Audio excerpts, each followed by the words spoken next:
గుంటూరు జిల్లా తెనాలిలో శివలింగం ఆకారంలో లడ్డూ తయారు చేశారు. 2 టన్నుల బరువు గల లడ్డూను సుల్తానాబాద్లోని మిర్చి స్నాక్స్ నిర్వాహకులు తయారు చేశారు. విశాఖ గాజువాకలో 1,00,000 చీరలతో ఏర్పాటు చేసిన సుందర వస్త్ర మహాగణపతికి నైవేద్యంగా లడ్డూను తయారు చేసినట్లు నిర్వాహకులు తెలిపారు. శివలింగం ఆకారంలో ఉన్న లడ్డూను తిలకించేందుకు పరిసర ప్రాంత ప్రజలు తరలివస్తున్నారు.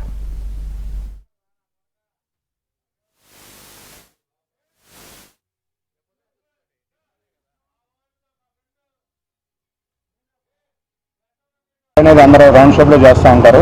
కానీ మనం ఏదో కొత్త రకంగా తయారు చేయాలి, జనాలందరికీ తెలియాలనే ఉద్దేశంతో శివలింగ ఆకారంలో తయారు చేశాము. ఇది 2,000 కేజీలతో లడ్డు తయారైంది.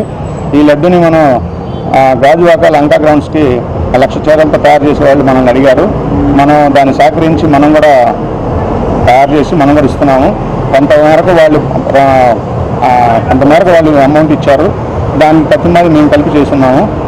ఈ కృషి చేయడానికి మేము దాదాపుగా 2 నెలల నుంచి కృషి చేశాము. దీన్ని ప్రాసెస్ చేసి మనం 2 నెలల పాటు నెల ఉంటుందా లేదా 1 మంత్ నిల్వ ఉంచడానికి కోసం చెప్పి 2 నెలల పాటు మేము శ్రమించి దాన్ని ప్రాసెస్ చేసి 10 డేస్కి 20 డేస్కి 30 డేస్కి ఎట్లా ఉంది అని చూసుకొని అప్పుడు ప్రాసెస్ చేశాము.